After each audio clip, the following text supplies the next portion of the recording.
All right. So I was debating over exactly what to talk about because, as you guys know, whenever I start a series, it tends to go like long, and I only have 5 or 6 weeks. So I thought about just doing like characters of the Bible. Like I was going to start with Jonathan because we did a class on him. Because like people, whenever they think of Jonathan, what do you think of?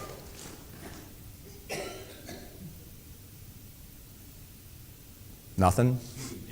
David, yeah, David and Jonathan, right? But there's a lot more to Jonathan in the Bible. At least there's more. I don't know if you say a lot more, but there's more.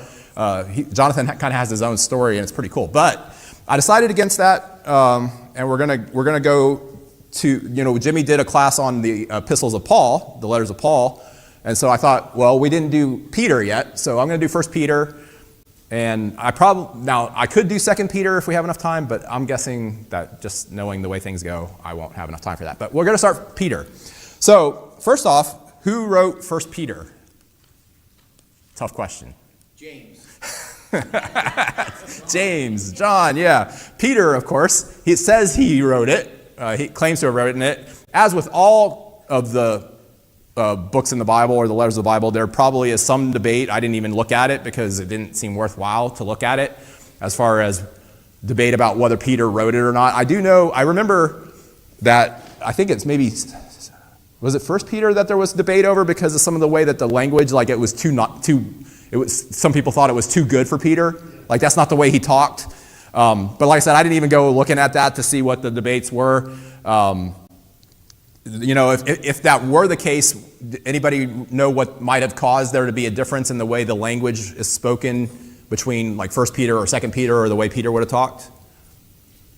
Peter was smarter than what people give Well, obviously there's that. Yeah, I mean, he was smarter than what some people think.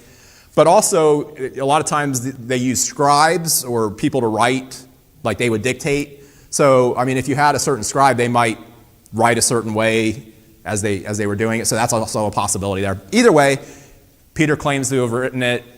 I don't think there was much debate about that from the early church. And so the first thing we're going to do is we're going to talk about Peter and kind of set the stage for Peter, because I think most of you are familiar with Peter, but there's a lot of stuff that as you read it to think about what went on in Peter's life. So what do we know about Peter? What are some things? Just throw some things out there. He was one of the apostles, yep. Left his business. Yeah, he was, what was he by trade? Fisherman. He was a fisherman, and he and Andrew were brothers who Jesus called, and so they left that. What else do we know about Peter?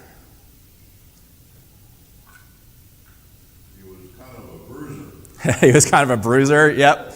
I was talking to Jacob and Leah before we started here just a little bit because I was trying to remember, the 4 types. You guys remember the 4 types of temperaments? I don't think it's Myers-Briggs. I think that's actually personality and a little different. But the temperaments, you guys remember that? Do you remember what Peter would be if you remember any of that? A badger. A badger. Well, the traits are, and I'm trying to remember this, and actually I didn't. Where did I keep it? There we go. The four different types that they have. It's not giving it to me here. Where'd it go?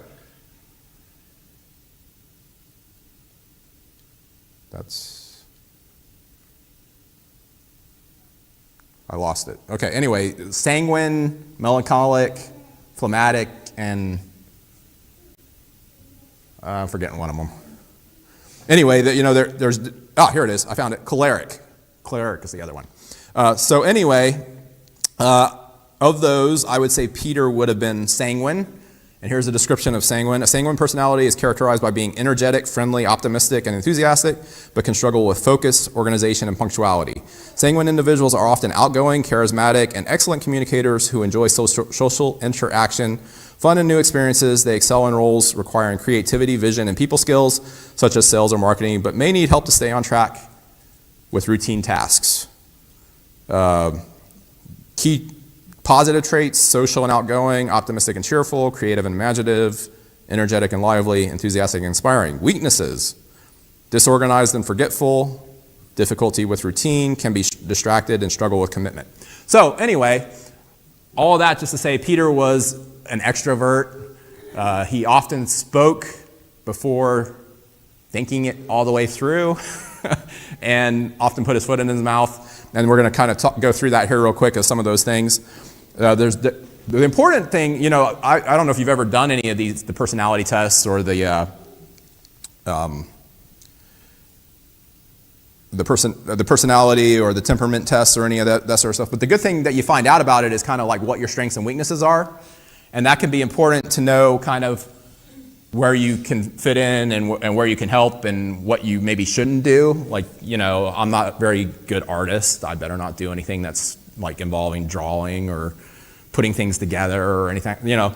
So, you know, you kind of good to know what your strengths are and what your weaknesses are, and that can kind of help you as you go through life, as you do things. Do you have something on? No? Okay. But anyway, so this is what we know about Peter. I don't want to go all the way through all the passages that deal with Peter because there's a lot of them, but I wanted to hit a couple of the main ones. Just the other thing that we know about Peter is that he was married, right? We see that in the scripture. That was one of the things. Don't know if he had kids. I don't think we ever see anything about kids for any of the apostles in the Bible, but we know some of them were married. All right, so anyway, Matthew 14, 22 through 31. I think Jimmy's going to read for us today. And I was late getting stuff to Dave, so I'm not sure how much of this will actually be up on the screen. Matthew 14 what? 22 through 31. 22 through 31. Immediately he made the disciples get into the boat and go before him to the other side, while he dismissed the crowds. And after he had dismissed the crowds, he went up on the mountain by himself to pray. When evening came, he was there alone. But the boat by this time was a long way from the land, beaten by the waves, for the wind was against them. And in the fourth watch of the night, he came to them walking on the sea. But when the disciples saw him walking on the sea, they were terrified and said, "It's a ghost." And they cried out in fear. But immediately Jesus spoke to them, saying, "Take heart, it is I. Do not be afraid." And Peter answered him, "Lord, if it is you, command me to come to you on the water." And he said, "Come." So Peter got out of the boat and walked on the water and came to Jesus. But when he saw the wind, he was terrified, or afraid. And he, beginning to sink, he cried out, "Lord, save me." Jesus immediately reached out his hand and took a hold of him, saying to him, "O you of little faith, why did you doubt?" All right, so here we see, of course, Peter, when Jesus is walking on the water, says, "Hey, if it's really you, have me come out to you." What's funny to me, or not maybe funny, but interesting, you know, Jesus says, "Oh, you of little faith, why did you doubt?" whenever he starts to sink, right? How many of the other apostles were willing to step out of the boat onto this stormy ocean or sea? Probably none. Yeah, none of the others did. None of them did that. And yet Peter was willing to, and yet Jesus says, "Oh, you of little faith, why did you doubt?" It's just interesting because Peter had the faith to step out of the boat into the water, and then what happened? And then he lost focus, right? He lost focus on Jesus, noticed all the storm around him, which goes back to the personality type that we talked about a little bit there with lost focus. And anyway, so that's interesting, but that's one of the things that we see with Peter. Matthew 16, 13 through 23, Jimmy.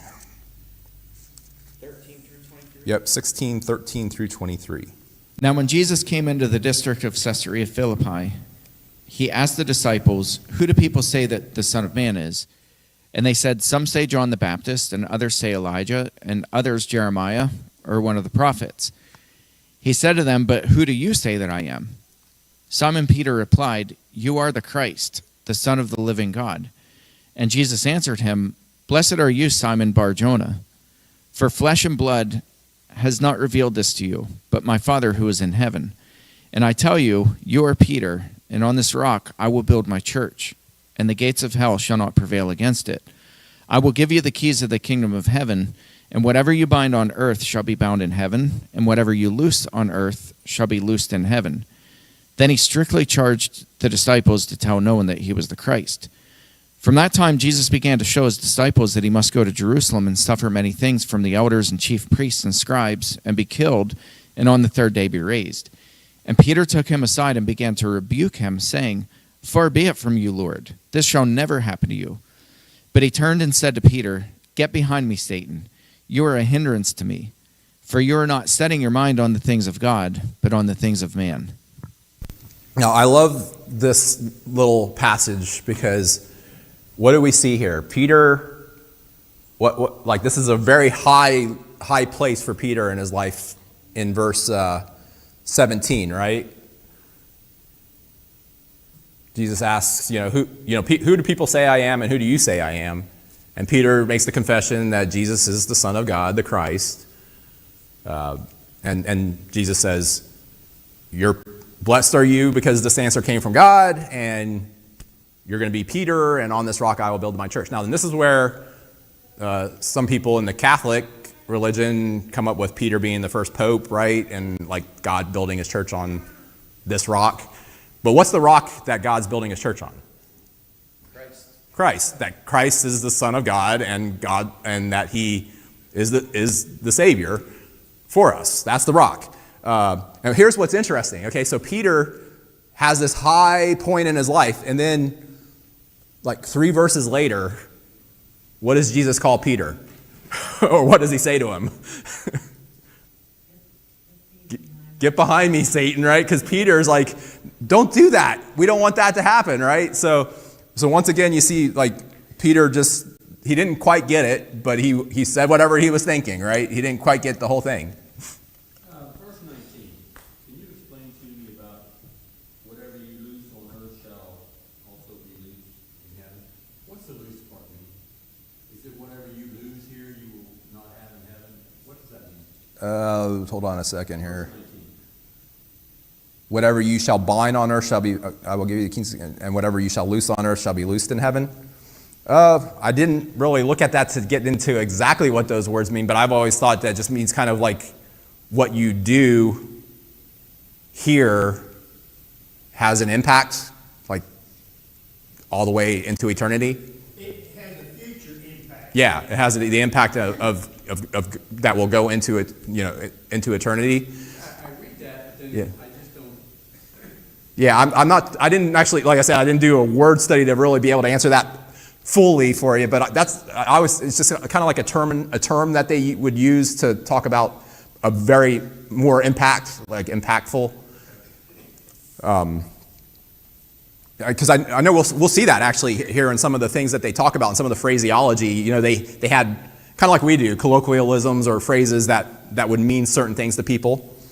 So that's kind of what how I would associate that. Okay, then let's go to Matthew 17, and we see another example of Peter. Oh, one other thing we didn't say about Peter.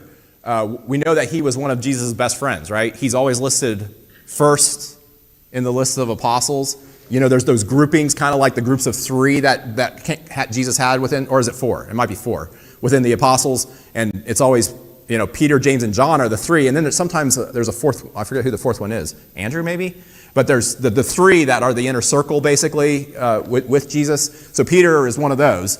And here's where Peter, James, and John are taken along with Jesus for the transfiguration. So Matthew 17, 1 through 8. And after 6 days, Jesus took with him Peter and James and John, his brother, and led them up on a high mountain by themselves. And he was transfigured before them, and his face shone like the sun, and his clothes became white as light. And behold, there appeared to them Moses and Elijah talking with him. And Peter said to Jesus, "Lord, it is good that we are here. If you wish, I will make 3 tents here, one for you, and one for Moses, and one for Elijah." He was still speaking when, behold, a bright cloud overshadowed them, and a voice from the cloud said, "This is my beloved Son, with whom I am well pleased. Listen to him." When the disciples heard this, they fell on their faces and were terrified. But Jesus came and touched them, saying, "Rise and have no fear." And when they lifted up their eyes, they saw no one but Jesus only. So another example here where Peter is the one who's willing to say something, right? He's outspoken. He says something about it. But what he says almost elevates Moses and Elijah to be equal with Jesus, right? And so he's scolded for it from heaven almost immediately. This is my son. Hear what he has to say. Yeah, the others aren't important as far as this goes. Is at least the way I interpret that. That's not what he actually said. But and what was the purpose of them being there? Did anybody notice that? It may not even say it here. It says he was talking with them. I think in another one of the passages it talks about that they were comforting him. What was Jesus about to undergo pretty quickly after this? Yeah, crucifixion. So they were there to encourage him. That was their purpose for that. Okay, another one, getting into what Dave talked about what did you call him, a bull? Or a brute? All right. John 18, 10, and 11.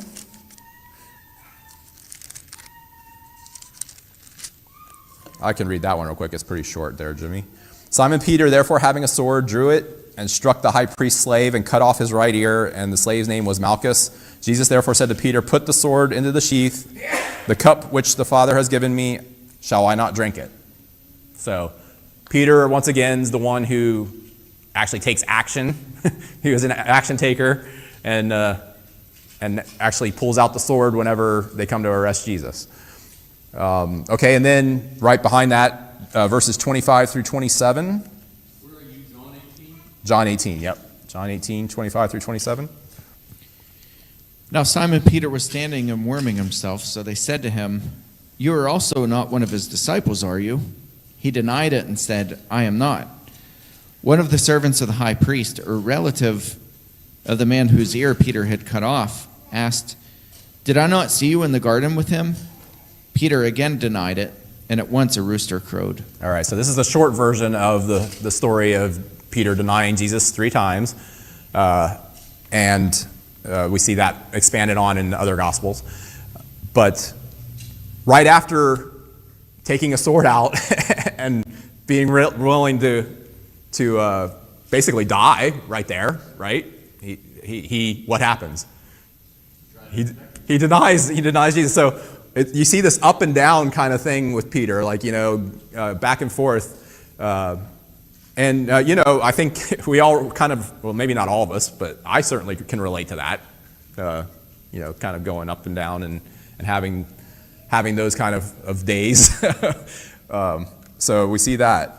All right, and then finally, as far as scriptures we're going to do with Peter, John 21, 15 through 23. 21, 15 through what? 23. When they had finished breakfast, Jesus said to Simon Peter, Simon, son of John, do you love me more than these? He said to him, yes, Lord, you know that I love you. He said to him, feed my lambs. He said to him a second time, Simon, son of John, do you love me? And he said to him, yes, Lord, you know that I love you. He said to him, tend my sheep. He said to him the third time, Simon, son of John, do you love me? Peter was grieved because he had said to him the third time, do you love me? And he said to him, Lord, you know everything. You know that I love you. Jesus said to him, feed my sheep. Truly, truly, I say to you, when you were young, you used to dress yourself and walk wherever you wanted. But when you are old, you will stretch out your hands, and another will dress you and carry you where you do not want to go. This he said to show by what kind of death he was to glorify God. And after saying this, he said to him, follow me. Peter turned and saw the disciple whom Jesus loved following them, the one who had also leaned back against him during the supper, and had said, Lord, who is it that is going to betray you? When Peter saw him, he said to Jesus, Lord, what about this man? Jesus said to him, if this is my will that he remain until I come, what is that to you? You follow me. So the saying spread abroad among the brothers that this disciple was not to die. Yet Jesus did not say to him that he was not to die, but if it is my will that he remain until I come, what is that to you? All right, so I think, once again, another interesting passage here with Peter. A couple of things. Why do you think Jesus asked him, do you love me more than these 3 times? Is that, you think that's why? It might be.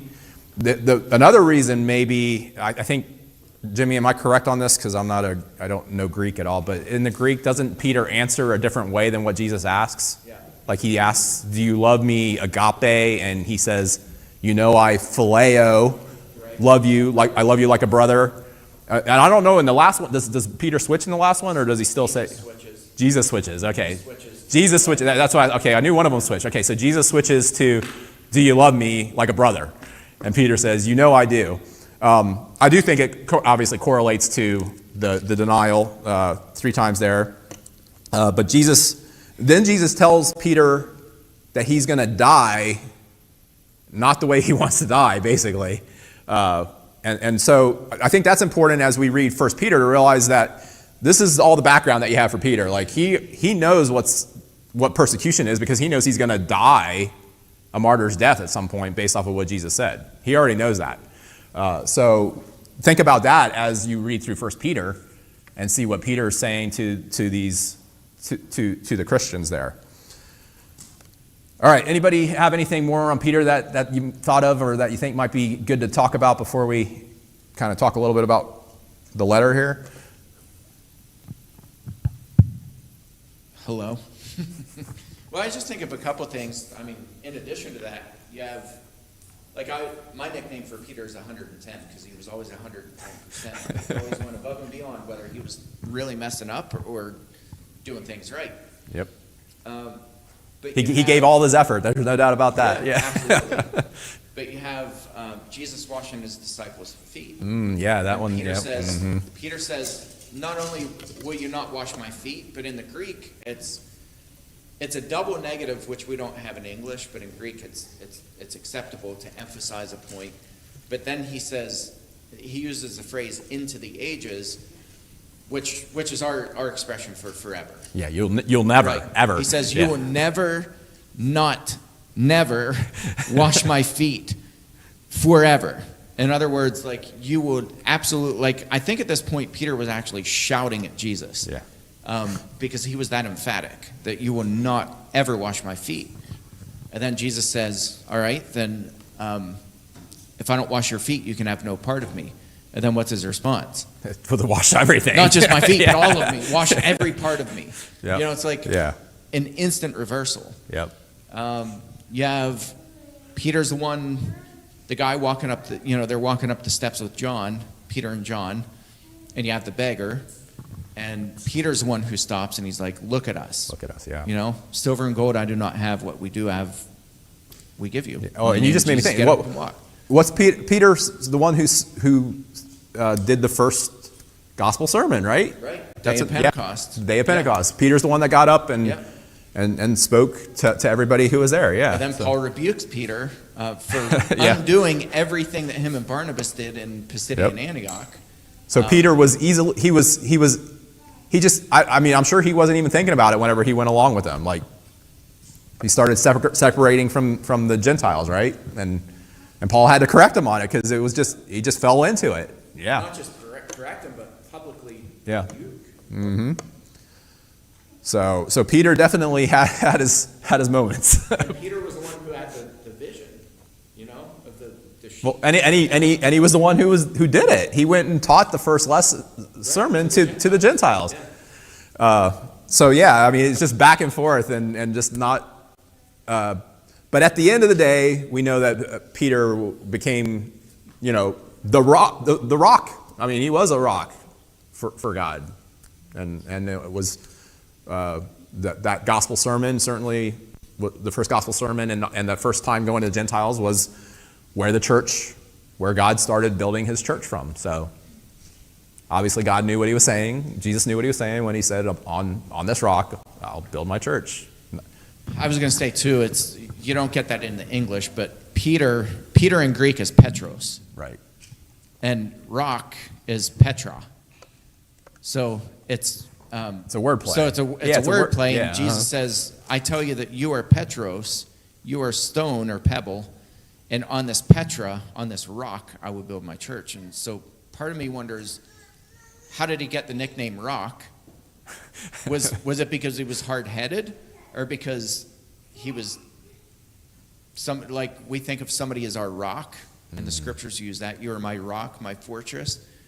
Was Peter just like Yeah, I tend to think that it was rock to everybody? I think it was hard-headed because he wasn't. I mean, I think he could be a rock, but as you see, he goes back and forth so often. I don't know that you could. Maybe that's why Yeah. he was nicknamed Petros and not Petra. Yeah. He was like the little pebble. Back and forth so often. So yeah, I think so. All right. Anybody else? Anything else? All right. So back to 1 Peter here. Who did he write this letter to? Of course, Paul, we know, wrote to the church in Ephesus and Corinth and Thessalonica. Who does Peter write to here? People who have been displaced, right?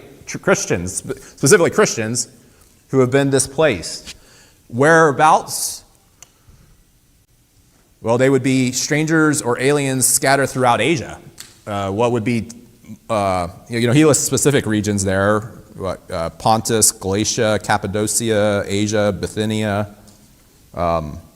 Most of this would mostly be in modern-day Turkey, is where we're talking about. And many Christians have been forced from their homes. So what was the circumstance? Why were they forced from their homes? What was going on?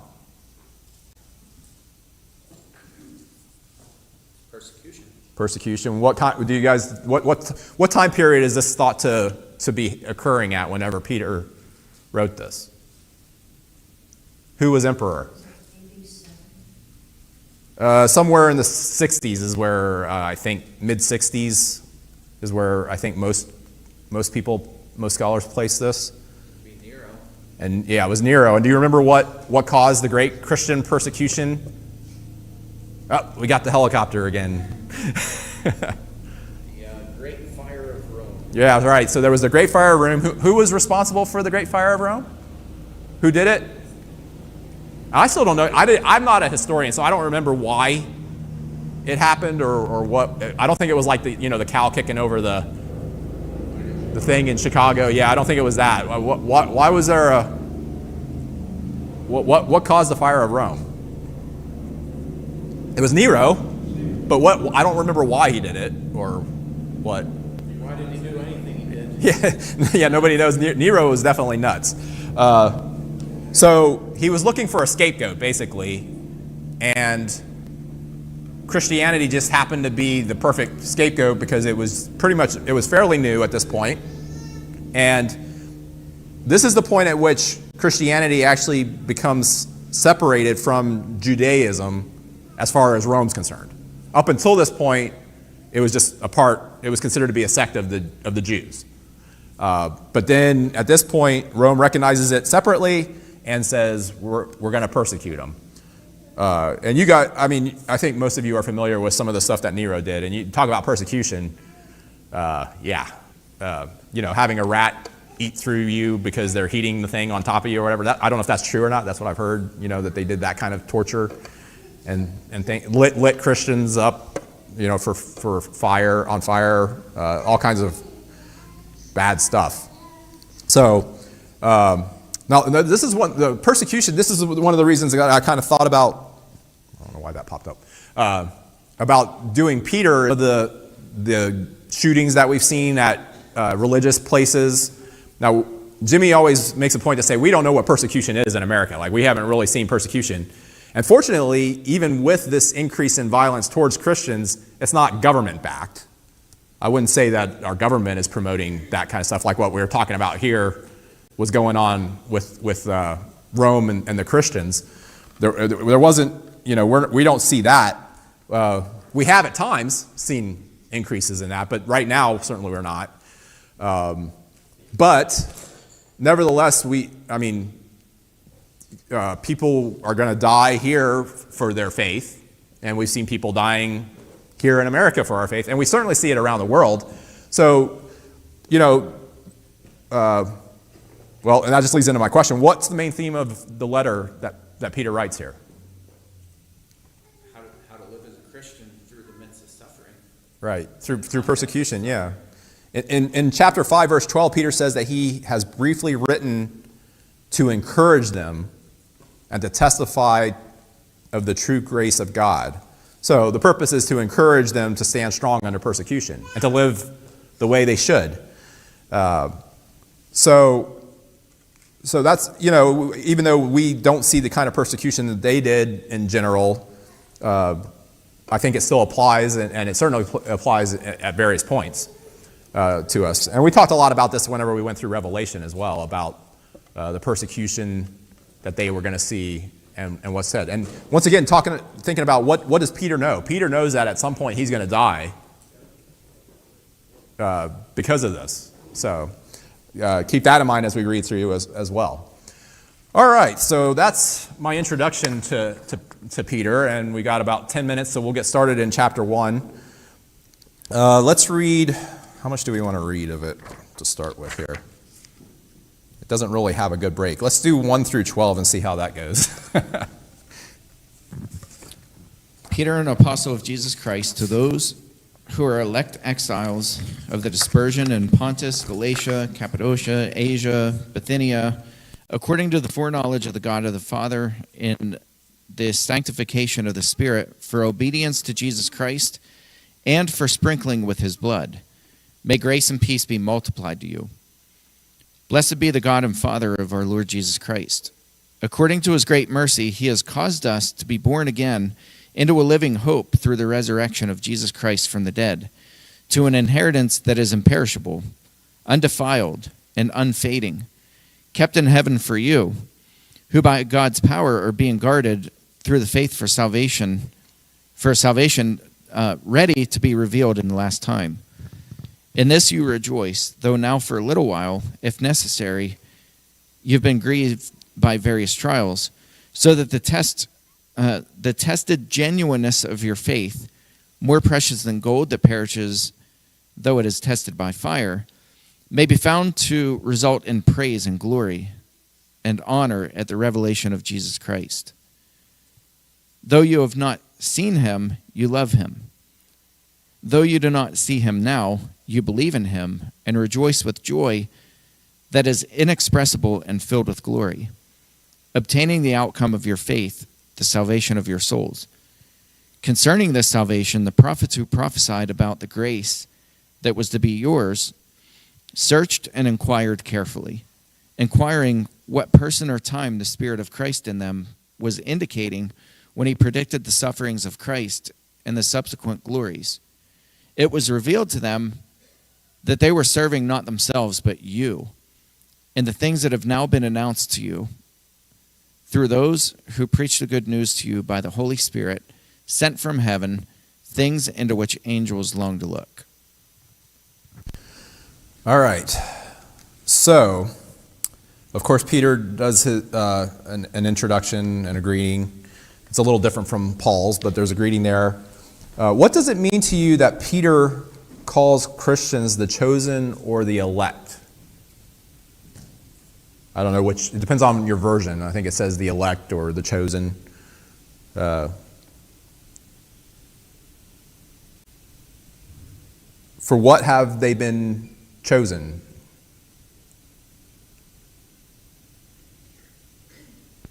Jimmy stepped out, so somebody else is going to have to answer.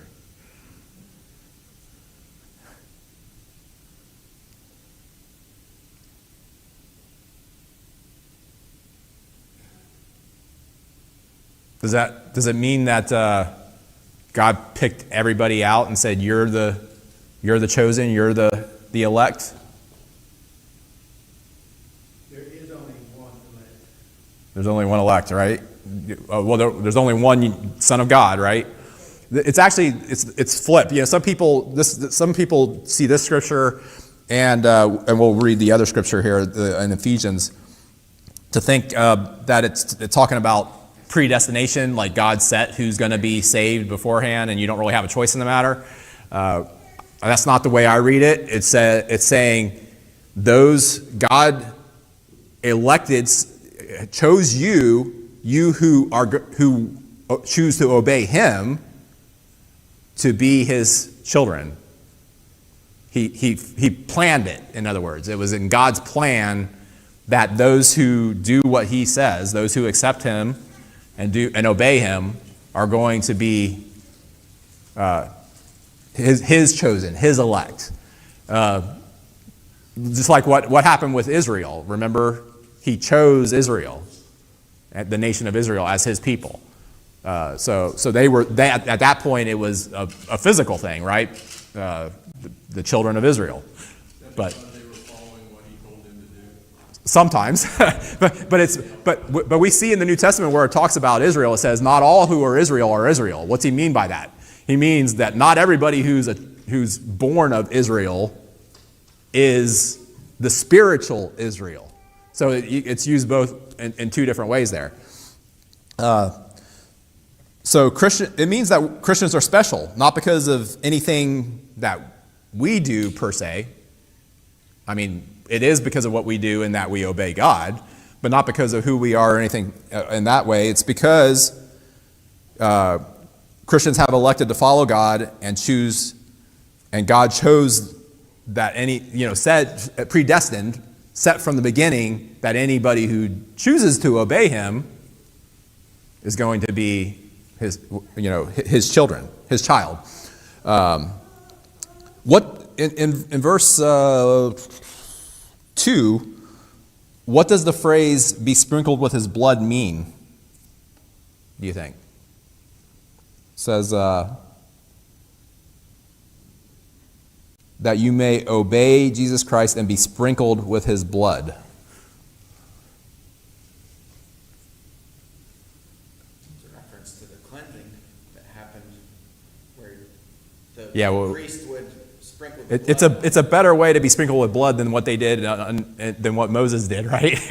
Remember, they took that blood and spread it over the people, but that's what it's a reference back to. And what did that signify? Whenever Moses sprinkled the people with blood, cleansing, not sins for being forgiven there, cleansing, and that they were God's people, that they were holy and separate. Chosen, yeah, exactly. So if we're sprinkled with the blood of Christ, we have contact with Christ's blood, we're his people. What does Peter say is involved in being sprinkled with Christ's blood? There in that verse. There's two things that it references there.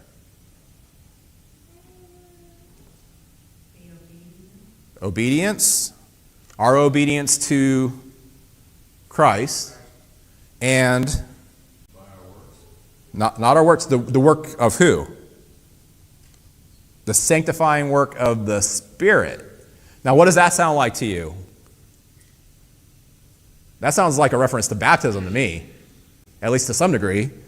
What happens when you're baptized into Christ? The work of the Spirit and obedience to God's command, right? So I don't know if that's specifically because it can apply to a lot as far as that statement goes.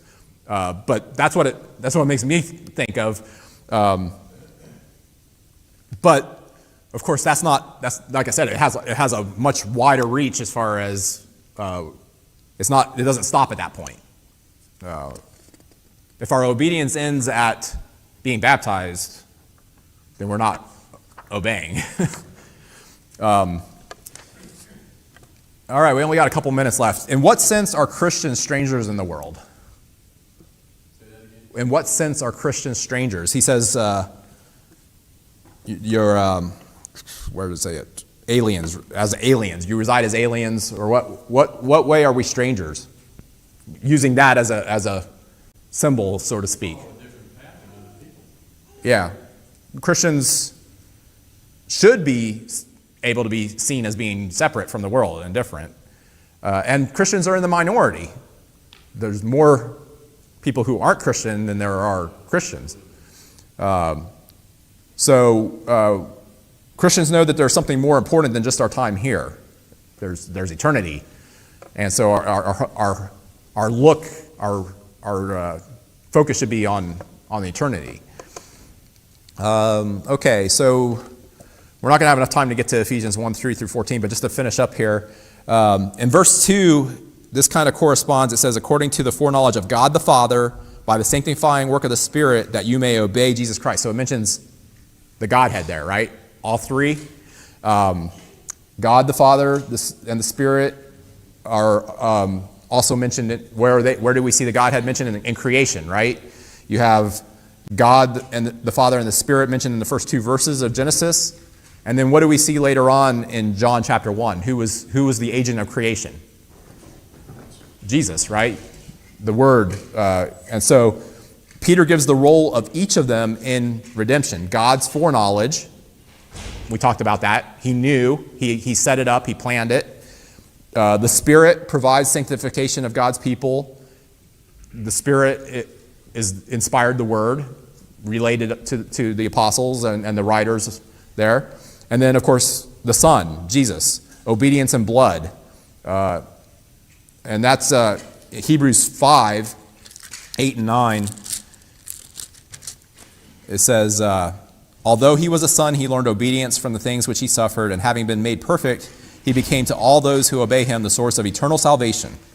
So Jesus is the source of our salvation. So we see there in verse 2, it's kind of mimics back to the creation, and we see each of their role in our salvation. All right, so we got through a little bit there. We're going to pick up, like I said, talking about a little bit about predestination and comparing Ephesians chapter 1 with 1 Peter chapter 1 here.